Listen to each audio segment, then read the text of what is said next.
ಬ್ರಹ್ಮಾವರದ ಮಹತೋಬಾರ ಶ್ರೀ ಮಹಾಲಿಂಗೇಶ್ವರ ದೇವಸ್ಥಾನದ ನೂತನ ಧ್ವಜಮರವನ್ನ ಗುರುವಾರ ತೈಲಾದಿವಾಸ ಮಾಡಲಾಯಿತು.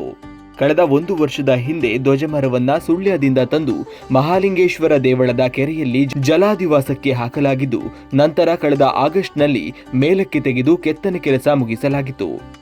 ತೈಲಾದಿವಾಸಕ್ಕೆ ಸಿಮೆಂಟ್ ಇಟ್ಟಿಗೆ ಬಳಸಿ ಧ್ವಜಮರದ ಉದ್ದಕ್ಕೂ ಅನುಗುಣವಾಗಿ ಕಟ್ಟೆಯನ್ನ ಕಟ್ಟಿದ್ದು, ಕ್ರೈನ್ ಬಳಸಿಕೊಂಡು ಧ್ವಜಮರವನ್ನ ತೈಲಾದಿವಾಸದ ಕಟ್ಟೆಯೊಳಗೆ ಇರಿಸಲಾಯಿತು. ಭಾಗವಹಿಸಿದ್ದ ನೂರಾರು ಮಂದಿ ಭಕ್ತರು ಎಳ್ಳೆಣ್ಣೆಯನ್ನ ಧ್ವಜಮರಕ್ಕೆ ಸುರಿದರು.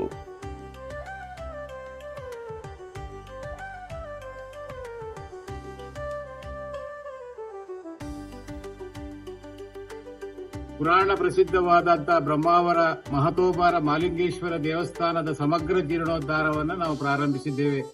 ಸಾರ್ವಜನಿಕರು ಭಕ್ತರು ಬಹಳ ಉತ್ಸುಕತೆಯಿಂದ ಸಹಕಾರವನ್ನ ಮಾಡ್ತಾ ಇದ್ದಾರೆ.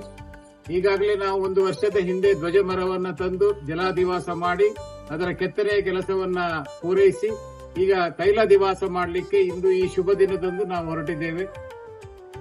ಮಹಾಲಿಂಗೇಶ್ವರ ಪ್ರಸಾದವನ್ನ ಆಶೀರ್ವಾದವನ್ನು ಕೊಟ್ಟು ನಾವು ಯೋಜನೆ ಮಾಡಿದಂತಹ ಈ ಕೆಲಸ ಹೂವಿನ ಹಾಗೆ ಅತ್ಯಂತ ಸುಲಭದಲ್ಲಿ ಆಗಿ ಮಹಾಲಿಂಗೇಶ್ವರನಿಗೆ ನಾವು ಮಾಡ್ತೇವೆ ಅನ್ನೋದಕ್ಕಿಂತ ಮಹಾಲಿಂಗೇಶ್ವರ ತನ್ನ ಸೇವೆಗೆ ಈ ಎಲ್ಲ ಜನರನ್ನ ಮನಸ್ಸನ್ನು ಒಲಿಸಿಕೊಂಡು ಈ ಕೆಲಸವನ್ನ ಪೂರ್ಣ ಮಾಡಿಕೊಳ್ಳಿ ಅಂತ ಭಗವದ್ಭಕ್ತರಾದ ನಾವೆಲ್ಲ ಈ ಶುಭ ಮುಹೂರ್ತದಲ್ಲಿ ಪ್ರಾರ್ಥನೆ ಮಾಡಿಕೊಳ್ತೇವೆ.